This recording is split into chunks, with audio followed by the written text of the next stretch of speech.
صلى الله على محمد صلى الله عليه وسلم. أعوذ بالله من الشيطان الرجيم. بسم الله الرحمن الرحيم. ليس على الأعمى حرج ولا على الأعرج حرج ولا على المريض حرج ولا على أنفسكم أن تأكلوا من بيوتكم أو بيوت آبائكم أو بيوت أمهاتكم أو بيوت إخوانكم أو بيوت إخوانكم أو بيوت أخواتكم أو بيوت أعمامكم أو بيوت عماتكم أو بيوت أخوالكم أو بيوت خالاتكم أو ما ملكتم مفاتحه أو صديقكم. ليس عليكم جناح أن تأكلوا جميعا أو أشتاتا، فإذا دخلتم بيوتا فسلموا على أنفسكم تحية من عند الله مباركة طيبة، كذلك يبين الله لكم الآيات لعلكم تعقلون. إنما المؤمنون الذين آمنوا بالله ورسوله وإذا كانوا معه على أمر جامع لم يذهبوا حتى يستأذنوه. إن الذين يستأذنونك أولئك الذين يؤمنون بالله ورسوله، فإذا استأذنوك لبعض شأنهم فأذن لمن شئت منهم واستغفر لهم الله، إن الله غفور رحيم. لا تجعلوا دعاء الرسول بينكم كدعاء بعضكم بعضا، قد يعلم الله الذين يتسللون منكم لواذا، فليحذر الذين يخالفون عن أمره أن تصيبهم فتنة أو يصيبهم عذاب أليم. ألا إن لله ما في السماوات والأرض، قد يعلم ما أنتم عليه، ويوم يرجعون إليه فينبئهم بما عملوا، والله بكل شيء عليم. صدق اللہ العظیم.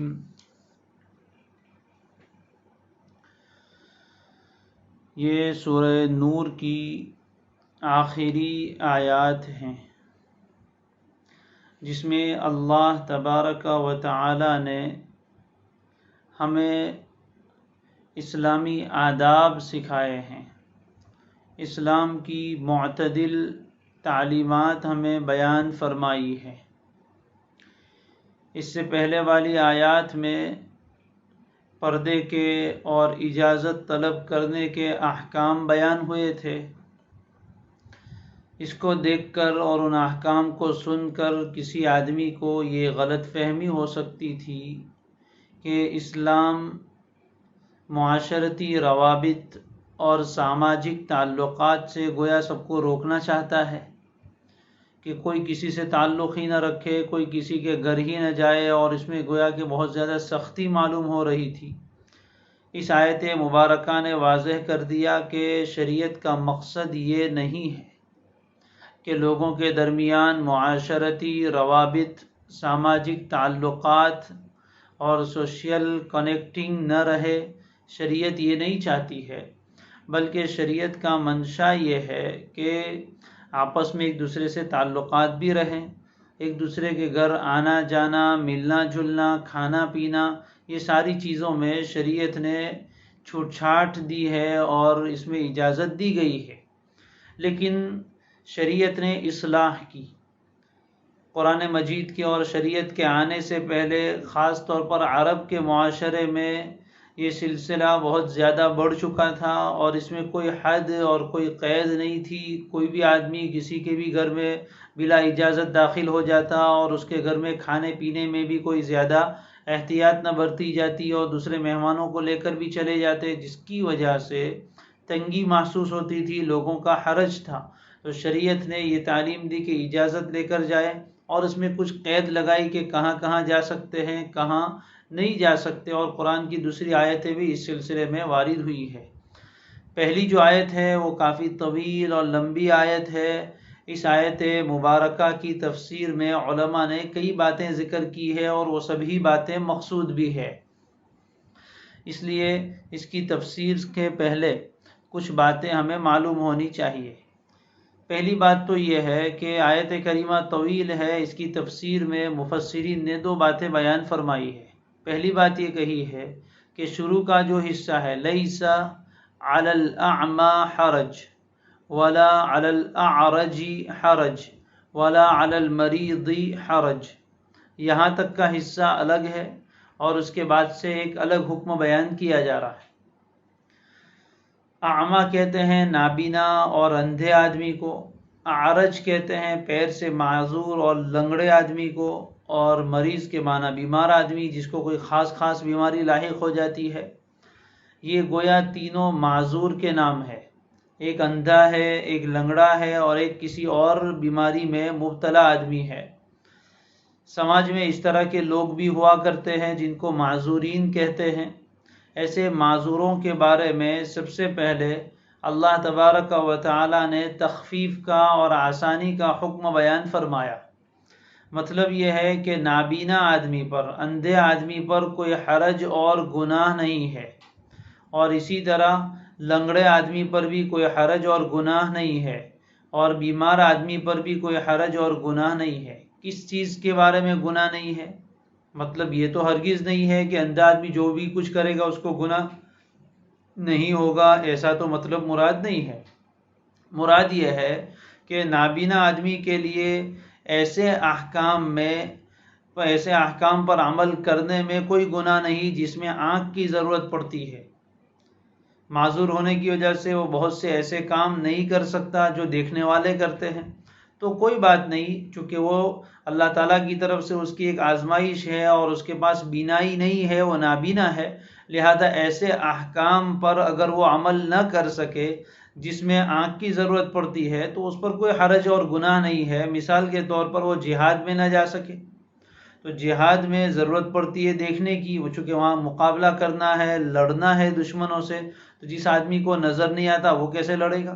تو ایسے آدمی کے لیے جہاد میں نہ جانے میں کوئی حرج نہیں ہے۔ اسی طرح جمعہ وغیرہ کی جماعت کی نمازوں میں شامل ہونے میں بھی اس کے لیے حرج ہے، کیونکہ اس کو اپنے گھر سے لانے والا اگر کوئی نہیں ہوگا تو اکیلا وہ آنے میں خطرہ ہے کہ کوئی کس جگہ ٹھوکر کھا کے گر جائے گا۔ تو ایسے آدمی کے لیے ان چیزوں میں بھی کوئی حرج نہیں ہے کہ وہ جہاد میں، جمعہ میں، جماعت میں شامل نہ ہو، تو اس کے لیے گنجائش ہے، کوئی حرج کی بات نہیں۔ اسی طرح وہ کام جس میں آنکھوں کی ضرورت پڑتی ہے اور اگر وہ ایسے احکام پر عمل نہ کر سکے تو شریعت نے اس پر کوئی تنگی نہیں رکھی ہے، اس کی طاقت سے زیادہ کا اس کو حکم نہیں دیا ہے۔ اسی طرح کوئی آدمی پیر سے معذور ہے، لنگڑا آدمی ہے، تو اس کے لیے بھی اس طرح کے مشقت والے اعمال کرنے میں چونکہ تکلیف ہوتی ہے، تو اللہ نے کہا کہ اگر وہ ان باتوں پر عمل نہ کر سکے تو کوئی حرج اور تنگی کی بات نہیں ہے۔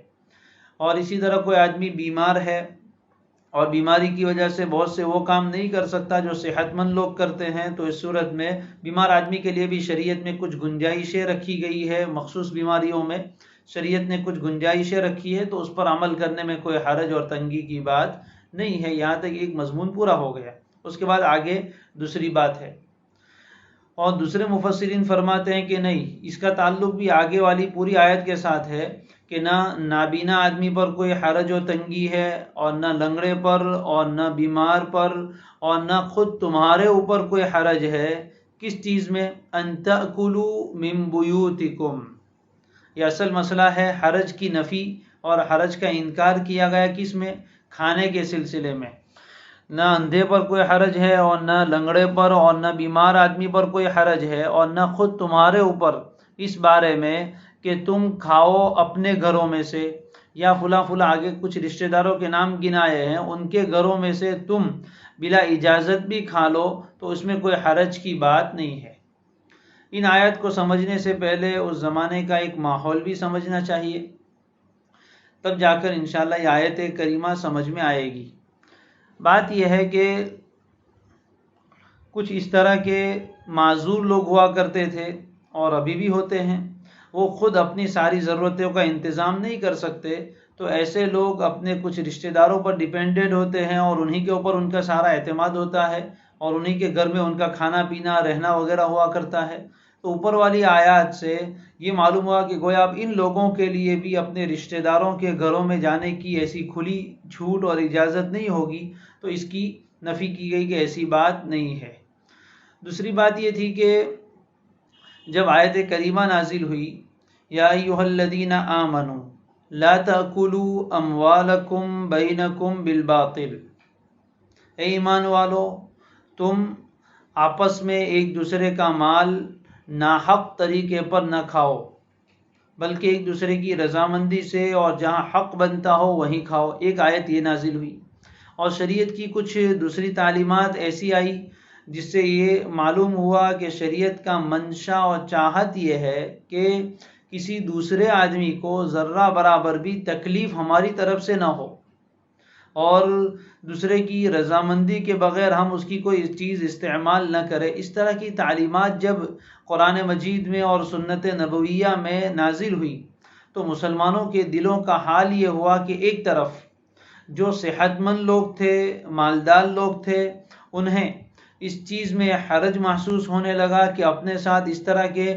نابینا اور لنگڑے اور بیماروں کو کھانے میں شامل کریں، اس لیے کہ جب کھانا مشترک ہوتا ہے، سب لوگ مل کر کوئی کھانا کھاتے ہیں، تو صحت مند لوگوں کو یہ ہوا کہ جو نابینا آدمی ہے، چونکہ اس کو تو کھانا نظر نہیں آتا، اس لیے اس کو پتہ نہیں چلے گا کہ کون سی چیز اچھی ہے، کون سی چیز زیادہ اچھی ہے، دسترخوان پر کون سی آئٹم زیادہ کھانے کے قابل ہے، اس کو تو وہ نظر آتا نہیں، اس لیے بیچارہ جو ملے گا وہ کھا لے گا، اور ہم لوگوں کو نظر آتا ہے، اس لیے ہم اچھی اچھی چیزیں کھائیں گے، تو اس میں نابینا کی حق تلفی ہو جائے گی، اس لیے اس کو اپنے ساتھ کھانا کھلانے میں انہیں حرج محسوس ہوتا تھا کہ کہیں ان کی حق تلفی نہ ہو جائے، کہ نابینا ہونے کی وجہ سے وہ صحیح طور پر دیکھ نہ سکے، وہ کم کھائیں اور ہم زیادہ کھا لیں، ہم اچھی چیزیں کھا لیں اور ان کے حق میں اچھی چیزیں نہ آئے، تو گویا ان کا حق مارا جائے گا، اس لیے ان کو اپنے ساتھ کھلانے میں انہیں حرج محسوس ہوتا تھا۔ اسی طرح جو آدمی لنگڑا ہے، یا تو اس کو آنے میں دیر ہو جائے گی، یا آئے گا تو وہ صحیح طور پر بیٹھ نہیں سکے گا، جس کے نتیجے میں وہ اچھی طرح کھا نہیں سکے گا، تو اس صورت میں اس کی بھی حق تلفی ہو سکتی ہے۔ اور بیمار آدمی ہے تو ظاہر ہے کہ بیمار آدمی زیادہ کھانا نہیں کھا سکتا ہے، اس لیے ان لوگوں کو ان کو اپنے ساتھ کھلانے میں حرج اور تنگی محسوس ہوتی تھی کہ گویا ایک گناہ کا کام ہے کہ کسی کا حق مارا نہ جائے۔ شریعت نے فرمایا کہ اس طرح کے تکلفات کرنے کی ضرورت نہیں ہے، اور اس طرح کے وہمیات میں پڑنے کی ضرورت نہیں ہے، اس میں ان چیزوں کی رعایت رکھو گے اور ان چیزوں کے پیچھے پڑو گے تو بہت تنگی ہو جائے گی۔ شریعت ایسی تنگی نہیں چاہتی ہے، اس میں معاملہ ذرا وسعت سے لیا جائے، گنجائش اس میں رکھی گئی ہے کہ ایسے لوگوں کے ساتھ کھانے میں کوئی حرج کی بات نہیں ہے، کوئی گناہ نہیں ہے، بے تکلف ان کے ساتھ کھاؤ، کوئی کم کھا لے، کوئی زیادہ کھا لے، کسی کے پاس اچھی بوٹی آ جائے، کسی کے پاس اچھی بوٹی نہ آئے، یہ سب چیزیں شریعت اس کی رعایت کرنے کی تعلیم نہیں دیتی، اور اپنے ماننے والوں کو اتنا تنگ بھی نہیں کرتی۔ دوسری طرف ان نابینا اور ایسے معذور لوگوں کو صحت مند لوگوں کے ساتھ بیٹھ کر کھانے میں حرج محسوس ہوتا تھا۔ وہ یہ سمجھتے تھے کہ ہم نابینا ہیں، ہماری کسی حرکت سے اور ہمارے کسی فعل سے سامنے والے لوگوں کو کراہت ہوگی، اور بہت سی مرتبہ ایسا ہوتا بھی ہے کہ کوئی آدمی کھانے کے وقت صحیح طور پر کھانا نہیں کھاتا ہے، یا اس طرح کی کوئی چیز ہو جاتی ہے، کوئی چیز گر جاتی ہے، تو سامنے والے آدمی کو ذرا کراہت محسوس ہوتی ہے۔ تو یہ نابینا، یہ لنگڑے اور اس طرح کے معذور لوگ صحت مند لوگوں کے ساتھ کھانا کھانے میں حرج محسوس کر رہے تھے اور بیٹھتے نہیں تھے، تو اس لیے فرمایا کہ ان کو بھی کہہ دیا گیا کہ تمہیں بھی ایسے تکلفات کرنے کی ضرورت نہیں ہے، اتنی چیزوں کی گنجائش ہے اور اتنی چیزیں برداشت کر لی جاتی ہے، لہٰذا تمہیں ان صحت مند لوگوں کے ساتھ بیٹھ کر کھانا کھانے میں کوئی حرج نہیں ہے۔ تیسری بات یہ ہوئی کہ اس زمانے میں یہ جو معذور لوگ تھے وہ چونکہ خود کمائی نہیں کر سکتے تھے، اس زمانے میں ایسی ایزی منی والا مسئلہ نہیں تھا کہ بہت آسانی سے لوگ کما لے، لوگ محنت کرتے تھے اور اپنا گزران کرتے تھے۔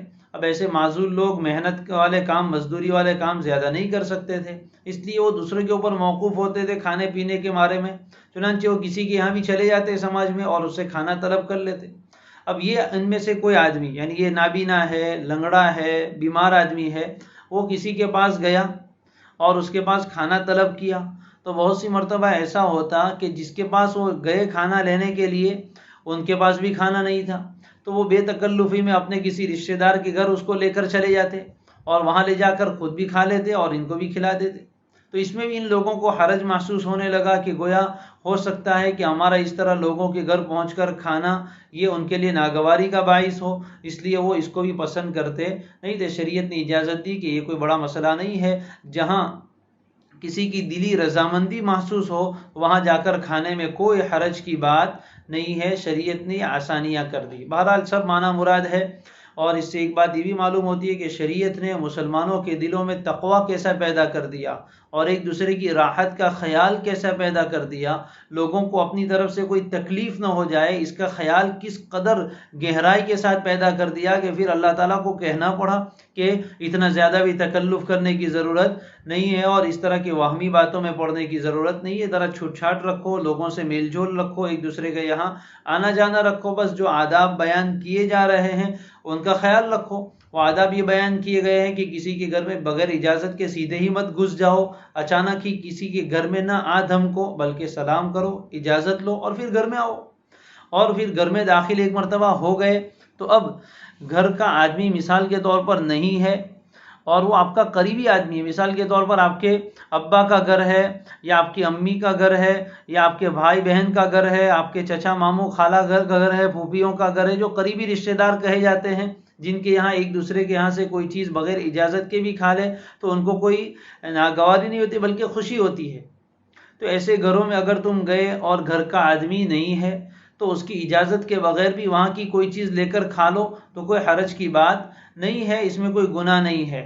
یا یہ کہ بہت سی مرتبہ ایسا ہوتا ہے کہ گھر کا مرد نہیں ہوتا، ان کے بچے یا ان کی بیویاں کوئی کھانے کی چیز پیش کرتی تو بہت سے لوگ کہتے ہیں کہ گھر کا اصل مالک تو ہے نہیں، مال کا مالک تو وہ آدمی ہے، اس کی اجازت کے بغیر ہم کیسے کھائیں؟ تو اس میں بھی حرج محسوس کرتے ہوئے فرمایا کہ اتنی زیادہ تکلفات کی ضرورت نہیں ہے، جہاں تمہیں اشارتاً کنایتاً رضامندی معلوم ہو جائے کہ یہ آدمی کو جب پتہ چلے گا تو وہ خوش ہوگا، تو اس صورت میں پھر صراحتاً اور زبان سے بول کر اجازت لینے کی ضرورت نہیں، یہ کھا سکتے ہیں۔ بہرحال فرمایا لیس علی الاعمی حرج، نابینا آدمی پر کچھ مضائقہ نہیں، کچھ تنگی نہیں ہے، ولا علی الاعرج حرج، اور اسی طرح لنگڑے آدمی کے اوپر بھی کچھ مضائقہ اور تنگی نہیں ہے، ولا علی المریض حرج، اور اسی طرح بیمار آدمی کے لیے بھی کچھ مضائقہ اور تنگی نہیں ہے، یعنی کہ شریعت کے وہ احکام جن پر وہ عمل نہیں کر سکتے معذوری کی وجہ سے، تو شریعت نے ان پر کوئی تنگی اور مضائقہ نہیں رکھا ہے اور ان پر کوئی گناہ نہیں رکھا ہے ان اعمال کے نہ کرنے میں۔ ایک بات پھر آگے سے الگ بات شروع ہوئی، ولا علی انفسکم، اور نہ ہی خود تمہارے اوپر کوئی تنگی ہے اس بارے میں کہ تم اپنے گھروں سے کھاؤ۔ اب یہ عجیب بات معلوم ہوتی ہے کہ اپنے گھر سے کھانے میں کون تنگی محسوس کرتا ہے؟ اپنے گھر میں سے تو انسان خود کھا ہی لیتا ہے۔ تو علماء فرماتے ہیں کہ اپنے گھروں کی بات اس لیے کہی کہ آگے والی جو باتیں آ رہی ہے وہ آگے والی باتوں کے ساتھ اس کو بیان کیا گیا ہے، یعنی یہ مقدمہ ہے کہ جس طرح اپنے گھر سے کھانا کھا لینے میں تمہارے لیے کوئی حرج کی بات نہیں ہے، اسی طرح تمہارے جو قریبی رشتہ دار ہیں، تمہارے والدین ہیں، تمہارے بھائی بہن ہیں، تمہارے پھوپھیاں اور چچائے ہیں اور تمہاری خالہ اور ماموں ہے، یہ جو قریبی رشتہ دار ہے ان کے گھروں سے کھانے میں بھی کوئی حرج اور تنگی نہیں ہے، جس طرح اپنے گھر سے کھاتے ہیں اسی طرح ان کے گھر میں سے بھی جا کر کھا سکتے ہیں، جبکہ آپ کو ان کی رضامندی معلوم ہو، آپ کے تعلقات اتنے بے تکلفانہ ہو، تو اس صورت میں کھانے میں کوئی حرج نہیں ہے۔ اور بعض علماء فرماتے ہیں کہ اپنے گھروں کی قید سے مراد یہ ہے کہ ایک تو یہ ہوتا ہے کہ گھر میں آدمی ایک وقت پر کھاتا ہے جس میں گھر کے سب لوگ شامل ہوتے ہیں، اور کبھی کبھی ایسا ہوتا ہے جو غیر معتاد، یعنی ایسے موقع پر یا ایسی چیزوں کے کھانے کی عادت نہیں ہوتی. مثال کے طور پر گھر میں شوہر اکیلا ہے، بیوی موجود نہیں ہے، تو بیوی کی غیر موجودگی میں شوہر کھا لے تو کوئی حرج کی بات نہیں ہے. شوہر کی غیر موجودگی میں بیوی کھا لے تو کوئی حرج کی بات نہیں ہے. گھر میں چند بچے ہیں، سب مل کر رہتے ہیں، تو گھر سب کا حق گویا برابر ہے. لیکن ایک بھائی ہے، دو بھائی نہیں ہے، ایک نے کچھ کھا لیا، دوسرے کی غیر موجودگی میں پہلے نے کھا لیا، تو ان تمام باتوں میں کوئی حرج کی بات نہیں ہے. بہت زیادہ اس میں تکلف کرنے کی ضرورت نہیں ہے، یہ مراد ہے. اور اگر شروع سے ایک ہی مطلب لیا جائے تو نابینا، لنگڑا اور بیمار آدمی اور خود تمہارے اوپر بھی اس میں کوئی گناہ کی بات نہیں ہے کہ تم انہیں اپنے گھر میں سے تم خود کھاؤ اور ان لوگوں کو اپنے گھر میں سے کھلاؤ، یا اپنے باپ کے گھر سے کھلاؤ، اپنی ماں کے گھر سے کھلاؤ الی آخرہ. یہ دونوں معنی مراد لیے گئے ہیں. اور کہنے کی ضرورت کیوں پڑی؟ یہ اوپر والی چند باتیں ذہن میں رکھے کہ لوگ اس طرح کے معذور لوگ اپنے آپ کو دوسروں کے ساتھ بیٹھ کر کھانے میں حرج سمجھتے تھے، تو منع کیا گیا کہ اس میں کوئی حرج نہیں ہے. ان کی کراہت کا اتنا زیادہ خیال رکھنے کی ضرورت نہیں ہے. اور جو اچھے صحت مند لوگ تھے وہ ان کے ساتھ کھانے میں اس لیے حرج سمجھتے تھے کہ ان کی حق تلفی ہو جائے گی. شریعت نے کہا کہ ان چھوٹی چھوٹی چیزوں کی رعایت رکھنے کی ضرورت نہیں ہے. جب مشترک طور پر کھاتے ہیں تو سب کا حصہ بھلے برابر ہوتا ہے، لیکن کوئی زیادہ کھا لے، کوئی کم کھائے، کوئی اچھی بوٹی لے لے، کوئی کسی کے پاس اتنی اچھی بوٹی اور گوشت نہ آئے، تو ان سب چیزوں میں شریعت نے گنجائش رکھی ہے، کوئی حرج کی بات نہیں ہے. اسی طرح جس طرح اپنے گھر سے کھانا کھا سکتے ہیں، اس کے علاوہ اپنے قریبی رشتہ داروں کے گھر بھی آ جا سکتے ہیں ان سے ملنے جلنے کے لیے، اور ان کے گھر میں سے بے تکلف کوئی چیزیں کھانا چاہے تو کھا بھی سکتے ہیں. اسی کو فرمایا ولا علی انفسکم، اور نہ خود تمہارے اوپر کوئی حرج و تنگی ہے اس بارے میں کہ تم کھاؤ اپنے گھروں سے، او بیوتی آبائکم، یا تم کھاؤ اپنے باپ کے گھروں سے. علماء فرماتے ہیں کہ عرب کا معاشرہ اور سماج ایسا تھا جس میں جوائنٹ فیملی اور مشترک خاندانی نظام نہیں تھا. جس آدمی کی شادی ہوتی وہ اپنا الگ گھر بنا لیتا اور وہ الگ آباد ہو جاتا. یہ طریقہ بہت بہتر بھی ہے. علماء نے اس سلسلے میں وضاحت فرمائی ہے کہ اس میں محبتیں بھی سلامت رہتی ہے اور اس میں آدمی کو پرائیویسی اور تخلیہ بھی حاصل ہوتا ہے.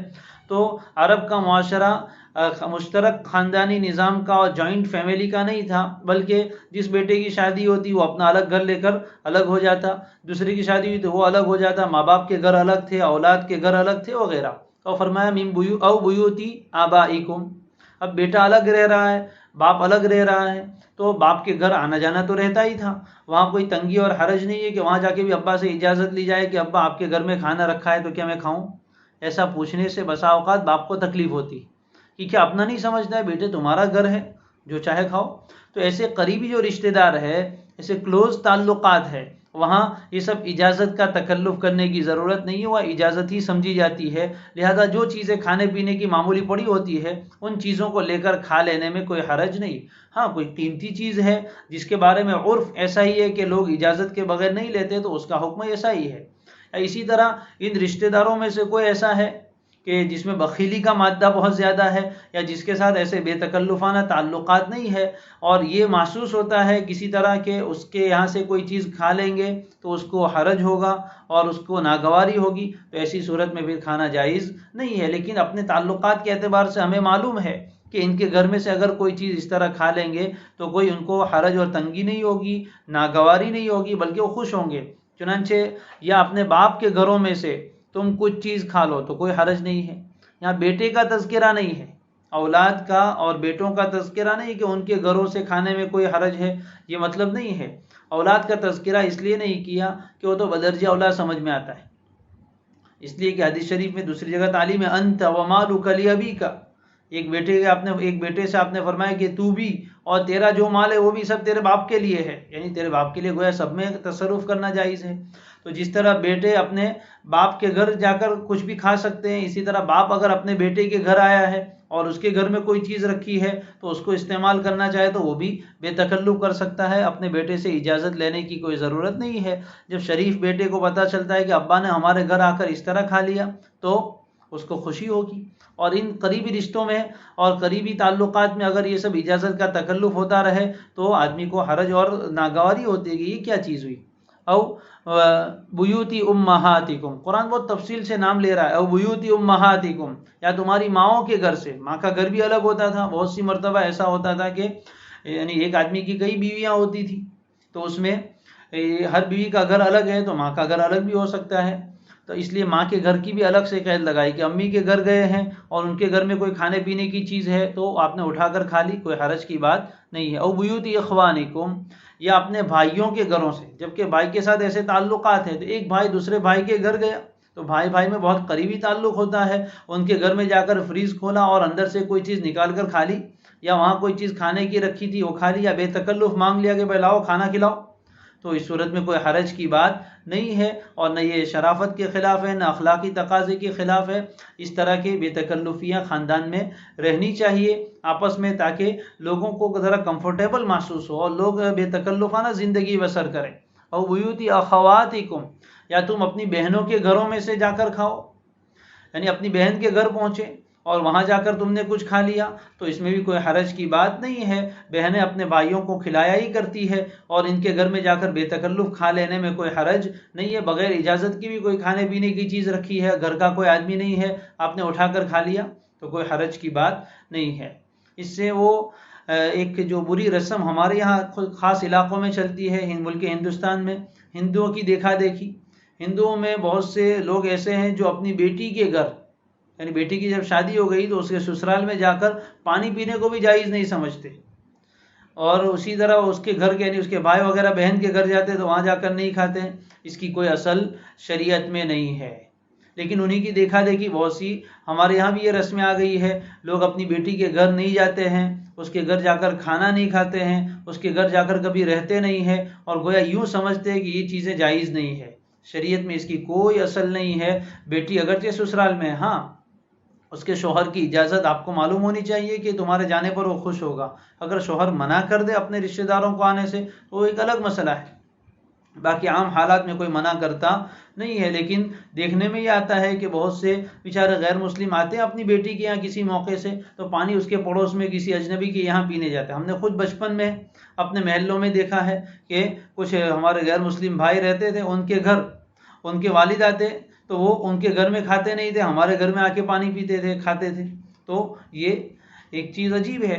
تو شریعت نے کہا کہ اس کی کوئی اصل نہیں. بہنوں کے گھر گئے ہوں تو وہاں بھی کھانا کھا سکتے ہیں. او بیوتی اعمامکم، اعمام امن کی جمع ہے چچا، یا اپنے چچا تایا کے گھروں میں جاؤ تو وہاں سے کچھ کھانا کھا لو تو اس میں بھی بے تکلفی ہوتی ہے. او بیوتی عماتکم، یا اپنی پھوپھیوں کے گھر گئے ہیں وہاں جا کر کچھ کھانے پینے کی چیز کی ضرورت ہے، بے تکلف کھا لیا، اس میں کوئی گناہ کی اور حرج کی بات نہیں ہے. او بیوتی اخوال، اخوال خال کی جمع ہے، ماموں کو بولتے ہیں، یا تمہارے ماموں کے گھر گئے ہیں تو ماموں کے گھر میں تو سب کچھ جائز ہوتا ہے. او بیوتی خالاتکم، یا اپنی خالاؤں کے گھر گئے ہیں تو وہاں بھی یہ قریبی رشتہ داروں کے کچھ نام لیے، باپ ہے، ماں ہے اور بھائی ہے، بہن ہے، چچا ہے، پھوپھی ہے، خالو ہے، ماموں، 8 طرح کے رشتہ داروں کے نام لیے. اسی کے حکم میں وہ رشتہ دار بھی ہے جن کے ساتھ آپ کے ایسے بے تکلفانہ تعلقات ہو کہ اگر آپ ان کے گھر جا کر کوئی چیز اٹھا کر کھا لیں گے تو ان کو کوئی حرج اور تنگی نہیں ہوگی، ناگواری نہیں ہوگی.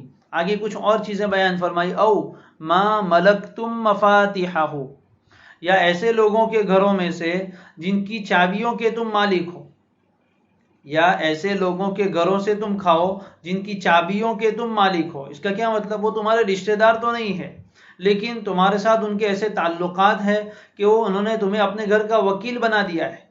وہ کہیں گئے ہیں تو اپنے گھر کی چابی تمہیں دے کر گئے، گویا کہ تم پر کلی اعتماد ہے اور اپنے گھر میں رہنے کی گویا تمہیں اجازت دے کر گئے ہیں اور تم ان کے گھر میں رہ رہے ہو. چنانچہ ایسا ہوتا تھا، بہت سے لوگ سفر جہاد میں جاتے تھے یا کسی اور جگہ جاتے تھے تو اپنے کسی بھائی کو اپنا گھر سونپ کر چلے جاتے.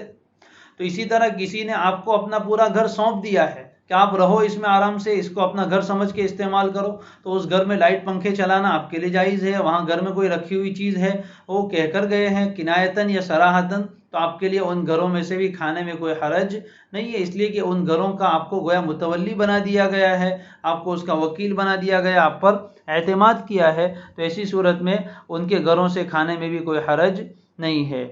اور آگے فرمایا او صدیقکم، صدیق دوست کو کہتے ہیں، واحد جمع سب کے لیے استعمال ہوتا ہے، یا تمہارے دوستوں کے گھروں سے، یعنی تمہارے سچے اور جگری دوست ہیں تو دوست کے ساتھ بھی بعض مرتبہ اپنے قریبی رشتہ داروں سے زیادہ بے تکلفانہ تعلقات ہوتے ہیں.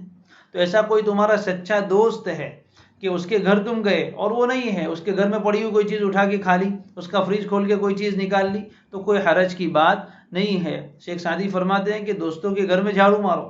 مطلب یہ کہ جب اس کی رضامندی معلوم ہے تو اس کے گھر جا کر بھی بے تکلفی سے رہ سکتے ہیں، بے تکلفی سے کوئی بھی چیز مانگ کر کھا سکتے ہیں.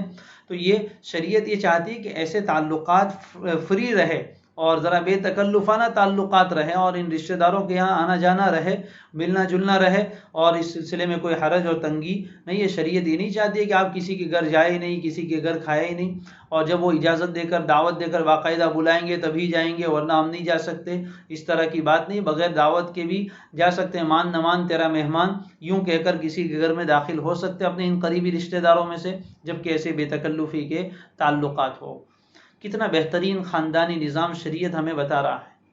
تو زمانہ جاہلیت میں جو بے حد اور بے قیود وہ جو آزادیاں تھیں اور بے تکلفیاں تھیں اس کو بھی ختم کیا کہ کسی کے گھر میں ایسے ہی بغیر اجازت کے گھس گئے اور کچھ بھی کر لیا، اس کی اجازت نہیں ہے. البتہ اجازت لے کر جاؤ اور گئے اور قریبی لوگ ہیں اور کسی طرح آپ کو معلوم ہے آپ کے تعلقات کے حساب سے کہ آپ کے کھانے میں ان کو کوئی حرج نہیں ہوگا، یا آپ ان کے گھر جا کر سامنے سے کہیں گے تو ان کو خوشی ہوگی.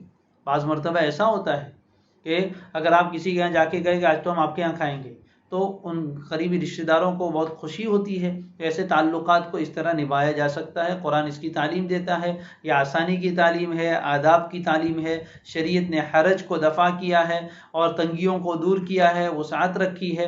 ہاں لیکن پردے کا خیال بہرحال اپنی جگہ ضروری ہے جس کے احکام اوپر آئے.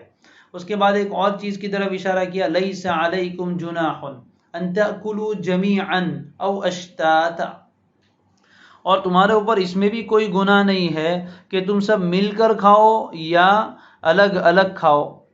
تمہارے اوپر اس میں بھی کوئی گناہ نہیں ہے کہ تم سب مل کر کھاؤ یا الگ الگ کھاؤ. کھانے کے دو طریقے ہوتے ہیں.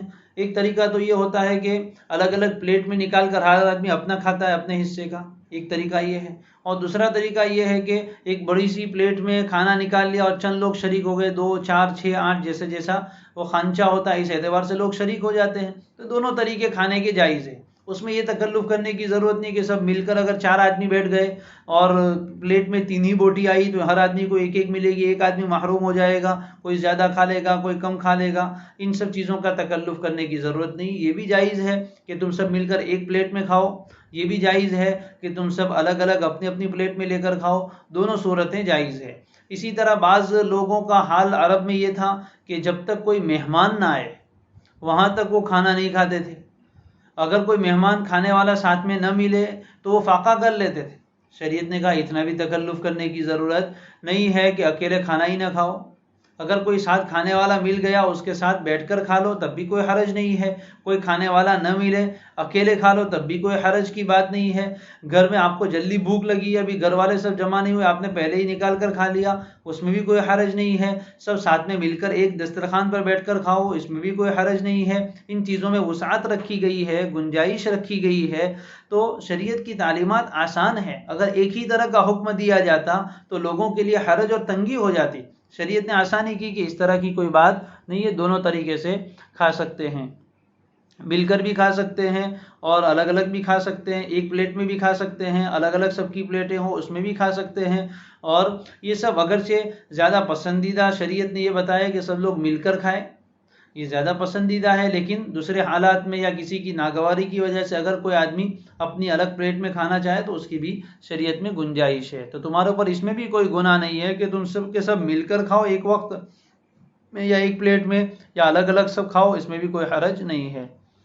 آگے ایک حکم بیان فرمایا، فَإِذَا دَخَلْتُمْ بُيُوتًا فَسَلِّمُوا عَلَىٰ أَنفُسِكُمْ، اور جب تم گھروں میں داخل ہوں تو سلام کیا کرو اپنے لوگوں کو. فَسَلِّمُوا، تم سلام کرو، عَلَىٰ أَنفُسِكُمْ، اپنے لوگوں کو. انفس کا ایک معنی یہ اپنے لوگوں کو، اور اصل معنی یہ اپنے آپ کو. اپنے آپ کو سلام کرنے کا کیا معنی؟ علماء فرماتے ہیں کہ آپ چاہے اپنے گھر میں جائیں یا کسی پرائے کے گھر میں جائے، اسلامی ادب یہ ہے کہ سلام کر کے گھر میں داخل ہو. دوسروں کے گھر میں جائے تو پہلے اجازت بھی لینی ہے، پھر جب گھر میں داخل ہوں گے تو سلام کرنا ہے. تو جس گھر میں آپ گئے ہیں اس گھر کے رہنے والے لوگوں کو سلام کیا جائے. اپنے گھر میں گئے ہیں تو اپنے گھر کے لوگوں کو سلام کیا جائے. چنانچہ اپنے گھر میں بھی سلام کرنا ہے, دوسرے کے گھر میں بھی سلام کرنا ہے. بہت سے لوگ اپنے گھر میں آتے ہیں تو سلام نہیں کرتے. اور سلام کس کو کرنا ہے؟ علی انفسکم, گھر کے رہنے والے لوگوں کو. اور وہ گھر کے رہنے والے لوگوں کو سلام کرنا ایسا ہے گویا اپنے آپ کو ہی سلام کرنا, اس لیے کہ ان کو سلامتی ملے گی تو وہ اپنی ہی سلامتی ہے. لہذا شریعت کی تعلیم یہ ہے کہ جب بھی ہم گھر میں داخل ہوں تو گھر میں سلام کر کے آیا کریں. یہ شریعت کا ادب ہے, یہ بہت اہم ترین سنت ہے اور بہت برکت والی سنت ہے. بچپن سے اپنے بچوں کو بھی اس کی عادت ڈالنی چاہیے. اگر وہ بھول جائے تو ان کو واپس بھیجنا چاہیے تعلیماً و تنبیہاً, کہ وہ سلام کر کے آئے. جب بھی گھر میں بڑے داخل ہوں یا چھوٹے داخل ہوں سلام کریں. ہاں اگر ایسا وقت ہے, مثال کے طور پر رات کا وقت ہے, سب آرام کر رہے ہیں, تو زور سے چلا کر سلام کرنے کی ضرورت نہیں ہے کہ لوگوں کی نیند میں خلل پڑے. چنانچہ نبی اکرم صلی اللہ علیہ وآلہ وسلم بھی جب اپنے گھر میں تشریف لاتے تو سلام کرتے گھر والوں کو. ماں عائشہ رضی اللہ عنہ فرماتی ہے کہ کبھی کسی وجہ سے رات کو دیر سے آنا ہوتا اور آپ کو یہ اندیشہ ہوتا کہ گھر والے سو گئے ہوں گے, اور بہت آہستہ دروازہ کھولتے تھے تاکہ کسی کی نیند میں خلل نہ پڑے. اور سلام ایسا کرتے تھے کہ جاگنے والا ہو تو سن لے اور سونے والا ہو تو اس کی نیند نہ کھلے. کتنا پیارا طریقہ. تو جب تم گھروں میں داخل ہو, بیوتن نکیرہ اس سے مراد عام طور پر اجنبی گھر ہے, اور اپنے گھر میں داخل ہونے کے بارے میں بھی آپ صلی اللہ علیہ وسلم نے ایک صحابی کو تعلیم دی ہے کہ جب تو اپنے گھر میں داخل ہو تو سلام کر. فسلموا علی انفسکم, سلام یہ اسلام کا انتہائی ادب, بڑا ادب ہے. اسلام بھی سلامتی سے بنا ہے. ایک آدمی جب دوسرے آدمی سے ملے تو سلام کرے. سلام میں دعا ہے سلامتی کی, اور سلامتی کسے کہتے ہیں؟ ظاہری اور باطینی ہر طرح کی آفتوں سے اور مصیبتوں سے سلامتی کی دعا دینا, کہ اللہ تمہیں ظاہری اور باطینی ہر طرح کی آفتوں اور مصیبتوں سے سلامت رکھے. السلام علیکم, یہ دعا ہے. آگے ورحمۃ اللہ, اور اللہ کی رحمتیں بھی تم پر نازل ہو, وبرکاتہ, اور اس کی برکتیں بھی تمہیں ملے. کتنی عظیم ترین دعا. یہ ملاقات کے وقت ایک مسلمان دوسرے مسلمان سے ملے, ایک مسلمان کسی کے گھر میں داخل ہو تو یہ دعا دیتا ہوا جائے. اس سے ایک فائدہ تو یہ ہوگا کہ سامنے والے کے دل میں محبت پیدا ہوگی. جو آدمی ہمیں دعا دیتا ہے اس کے لیے ہمارے دل میں محبت آتی ہے, فطری بات ہے. دعا جو بھی دیتا ہے اس کے لیے محبت آتی ہے. اس لیے نبی اکرم صلی اللہ علیہ وسلم نے سلام کے سلسلے میں فرمایا ہے کہ واللہ لا تؤمنوا حتی تحبوا, پہلے فرمایا واللہ لا تدخلون الجنۃ حتی تؤمنوا, اللہ کی قسم تم لوگ جنت میں داخل نہیں ہوں گے جب تک کہ تم ایمان والے نہ بن جاؤ. ولا تؤمنوا حتی تحابوا, اور تم اس وقت تک کامل مومن نہیں ہو سکتے جب تک کہ آپس میں ایک دوسرے سے محبت نہ کرو. اور پھر فرمایا اولا ادلکم علی شیء اذا فعلتموه تحاببتم, کیا میں تمہیں ایسی چیز نہ بتاؤں کہ جب تم اس پر عمل کرو گے تو تمہارے درمیان محبت پیدا ہو جائے گی. صحابہ نے فرمایا ضرور ضرور بتائیے. آپ نے فرمایا افشوا السلام بینکم, آپس میں ایک دوسرے کے درمیان سلام کو عام کرو. مسلمان کا شعار یہ ہے کہ وہ سلام کرتا ہے. حضور نے فرمایا جس کو پہچانتے ہو اس کو بھی سلام کرو اور انجانے آدمی کو بھی سلام کرو. آپ کو لگے کہ یہ مسلمان ہے اس کو سلام کرو, اور سلام کیا جائے تو پھر اس کا جواب دو. وَإِذَا حُيِّيتُم بِتَحِيَّةٍ فَحَيُّوا بِأَحْسَنَ مِنْهَا أَوْ رُدُّوهَا, جب تمہیں تحیہ پیش کیا جائے, سلام کیا جائے تو تم اس کا جواب دو اس سے اچھا. سامنے والے نے السلام علیکم کہا تو آپ جواب میں وعلیکم السلام ورحمۃ اللہ بڑھا کر کہو, یہ اس سے اچھا ہوا. اس نے ورحمۃ اللہ تک کہا تو آپ وبرکاتہ بھی کہو, اور کم از کم اتنا دو کہ جتنا اس نے سلام کیا ہے آپ اتنا ہی جواب دو. اس نے السلام علیکم کہا تو آپ وعلیکم السلام کہہ دو. صحیح طور پر سلام کرنا چاہیے, بہت بڑی دعا ہے.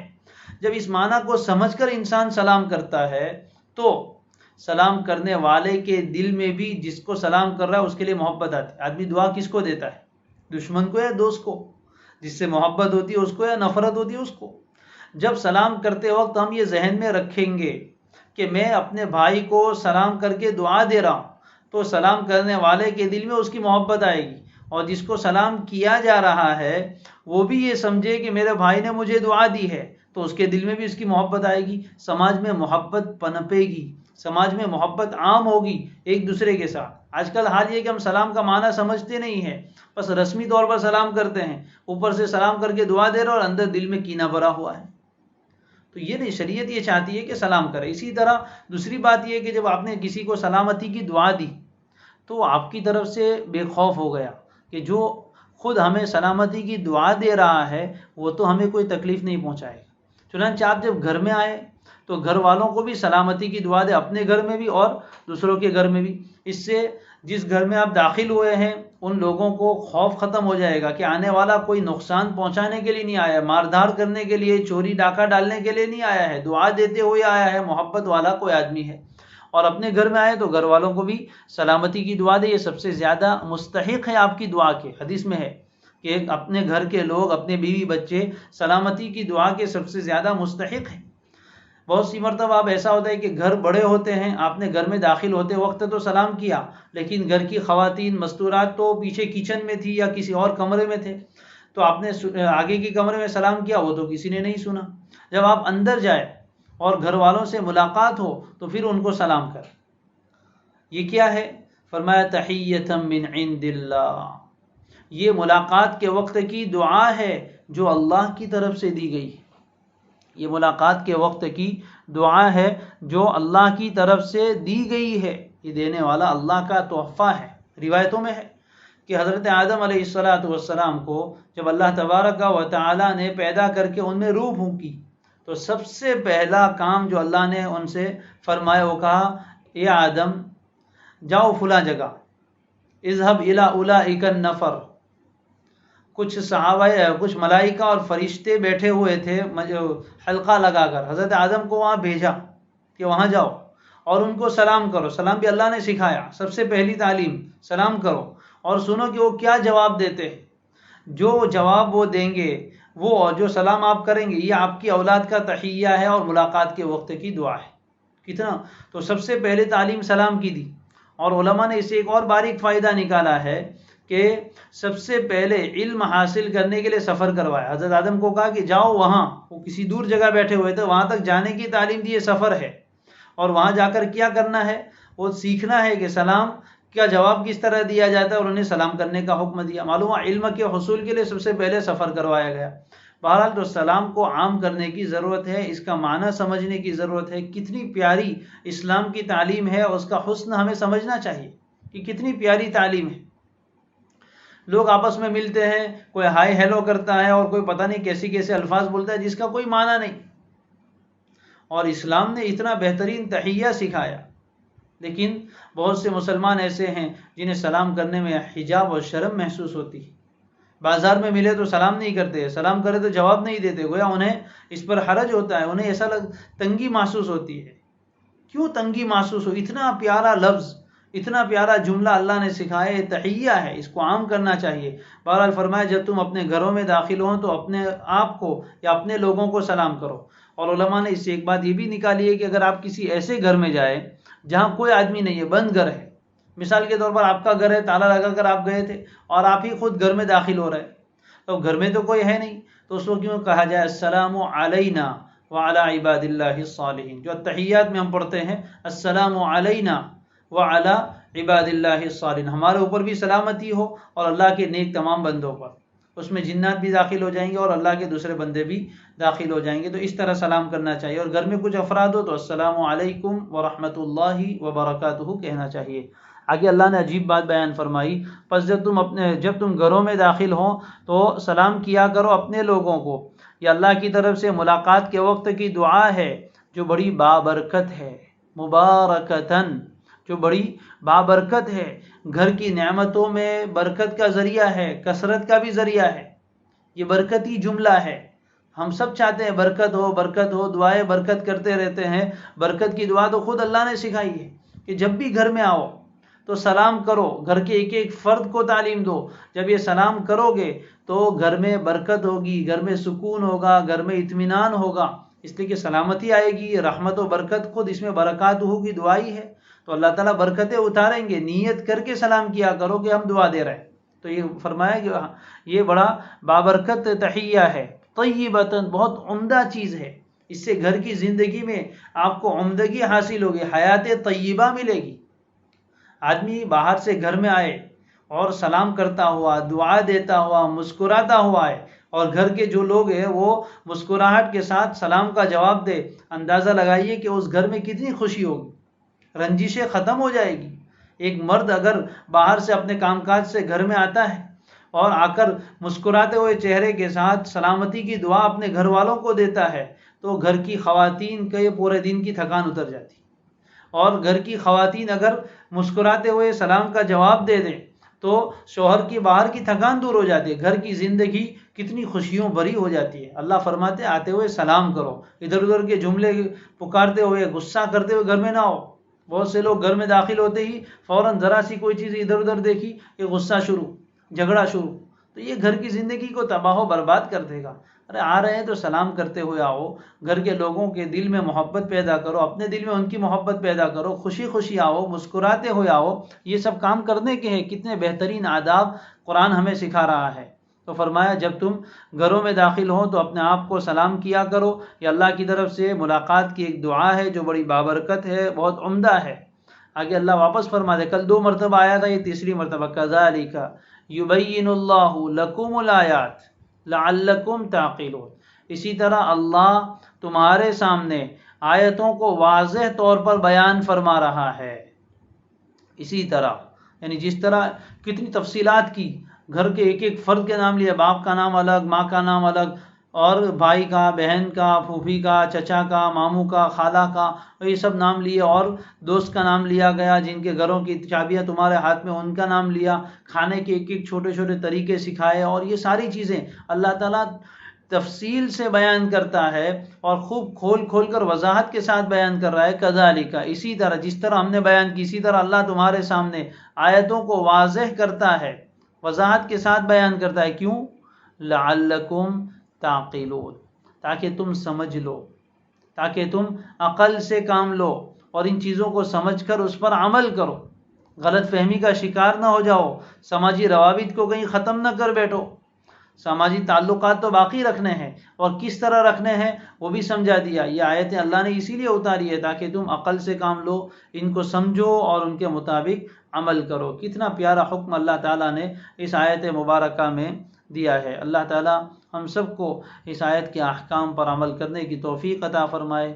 انشاءاللہ کل ہماری یہ صورت ختم ہوگی، آخری ایک رکوع باقی رہ گیا ہے، 3 آیتیں، انشاءاللہ کل اس کو پورا کریں گے۔ اللہ تبارک و تعالی ہمارے اس پڑھنے پڑھانے کو قبول فرمائے، اس سلسلے کو اللہ تعالی مبارک بنائے، اپنی بارگاہ میں قبول فرمائے، ہماری کمیوں کو، کوتاہیوں کو اللہ تعالی معاف فرمائے۔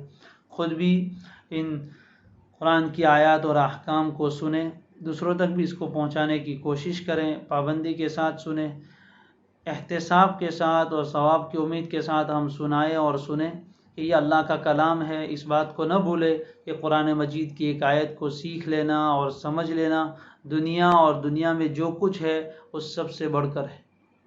عبداللہ ابن عباس رضی اللہ تعالی عنہما جب اپنے شاگردوں کو قرآن کی ایک آیت سکھا دیتے تو فرماتے تھے کہ میں نے تمہیں ایک آیت سکھائی ہے، دنیا اور دنیا میں جو کچھ ہے یہ سب چیزیں مل کر بھی اس کی قیمت ادا نہیں کر سکتی۔ ایک خوشی ہونی چاہیے قرآن کے ایک حکم سمجھ کر، قرآن کی ایک آیت سمجھ کر کہ الحمدللہ مجھے قرآن کی ایک آیت سمجھ میں آ گئی۔ کوئی آدمی اسٹڈی کرتا ہے، اس کا کوئی چیپٹر اس کو سمجھ میں آ جاتا ہے تو اس کو خوشی ہوتی ہے کہ میں نے یہ چیپٹر سمجھ لیا۔